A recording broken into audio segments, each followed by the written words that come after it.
ఇక పాపం ఈ వివేక్కు ఎవడు సలహా ఇస్తాడో ఏమో నాకు అర్థం కాదు. కానీ వివేక్ గారు, మంత్రి వివేక్ గారు, బాల్కా సుమన్ను ఎవడు అరెస్ట్ చేయమని సలహా ఇచ్చింది నీకు? బాల్కా చెన్నూరులో కథమవుతున్న బీఆర్ఎస్ పార్టీకి మళ్ళీ ఊపిరి పోసినావు.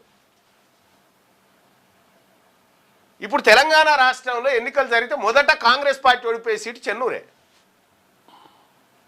ఈ రేవంత్ రెడ్డి అంటే ఆయనకు పిచ్చోడు అనుకుంటున్నావా? కేసీఆర్ను, కేటీఆర్ను, హరీష్ రావును వీళ్ళని బెదిరిస్తా ఉండు కానీ అరెస్ట్ చేస్తలేడు. ఎందుకు చేస్తాడా? అరెస్టు ఎవడైతే చేస్తాడో వాని పని కథమవుతుంది. జైలుకు పోయినోడు లీడర్ అవుతాడు, జైలుకు పంపినోడు కాదు. నేను ఇట్లే సాధారణంగా వార్తలు చదువుకుంటూ నన్ను ఎమ్మెల్సీని చేసింది కేసీఆర్. అతను నా మీద దాడులు చేసి జైల్లోకి పంపడం వల్ల నేను లీడర్ అయినా. ఇలా పార్టీ పెట్టిన ఈ వర్గాల కోసం ఇప్పుడు జైలుకు తోలినావు బాల్కా సుమన్. ఏమైంది? చెన్నూరులో అయ్యో పాపం ఈయన ఎక్కడ మనిషిరా బాయ్. వాస్తవానికి క్యాతానపల్లి కాడ నీకు బలం ఉన్నదా? పోనీ వివేక్ గారు, క్యాతానపల్లి కాడ మీకు బలం ఉన్నదా? లేదు కదా. మీ హుందాగా మీ నాన్న తరహా రాజకీయాన్ని ప్రోత్సహించాలంటే హుందాగా వాళ్ళు గెలిచినప్పుడు ఎస్ వాళ్ళు గెలిచిన వాళ్ళకి శుభాకాంక్షలు అని చెప్తే మీ ఇమేజ్ ఇంకా పెరిగేది. కానీ ఏదో చేద్దాం, ఏదో మసిబూసి మారడికాయ చేద్దామని అంటే అది ఆఖరికి మీరు చూసుకోండి డ్యామేజ్ అయ్యింది మీరే.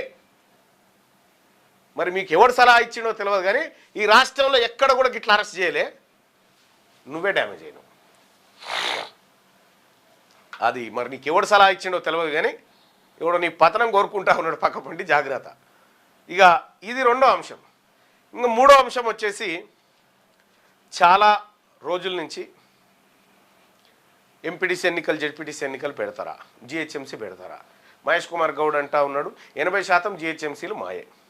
ఆ 20% ఏంటియో అవి చెప్పండి, ఆడ పోటీలో పెట్టకురి. ఫస్ట్ 80% ఎన్నో ఆ 80% సీట్ల పేరు చెప్పండి. ఆ 27 ఉన్నాయో ఆ 20 పేర్లు చెప్తే గానే విపక్షాలు పోటీ చేసుకుంటారు.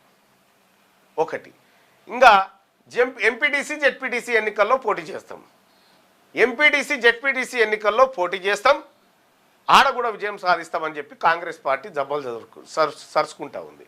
నేను అడుగుతా ఉన్నా, సరే కాంగ్రెస్ పార్టీ ఆడ గెలుస్తుందా, బీఆర్ఎస్ గెలుస్తుందా, ఇంకోటి గెలుస్తుందా, మేము గెలుస్తామా, ఎవరు గెలుస్తామో పక్కకు పెడితే 3 పార్టీలలో ఉన్నటువంటి బీసీలారా చూసిరా, బీఆర్ఎస్ పార్టీ కాంగ్రెస్కు మద్దతు ఇస్తుంది, కాంగ్రెస్ పార్టీకి బీజేపీ మద్దతు ఇస్తుంది, Congress, BJP, BRS ఒకటవుతుంది.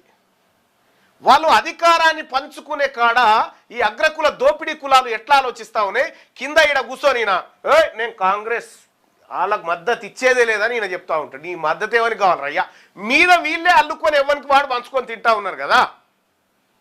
BRS మద్దతుతోని Congress ఎన్ని మున్సిపాలిటీ దక్కించుకోలే, బీజేపీ మద్దతుతోటి బీఆర్ఎస్ ఎక్కడ దక్కించుకోలే. రఘునందన్ రావు గారు పోయి బీఆర్ఎస్ పార్టీ కోటేషన్, ఎందుకంటే ముదిరాజు నేను ఎట్టి పరిస్థితిలో చైర్మన్ కానీ అని చెప్పి వెలమైన పోయి రెడ్డిలతో కలిసి ఓటేసిండు. నీకు ఎక్కడి పార్టీలు, ఎక్కడి కథలు ఏడున్నావు ఇంకా ఈ పార్టీలలో? ఈ పార్టీలు మనవి కాదు, గుర్తుపెట్టుకోండి. అందుకోసమే తెలంగాణ రాజ్యాధికార పార్టీ మాత్రమే ఈ బీసీల పక్షాన నిలబడేటువంటి పార్టీ.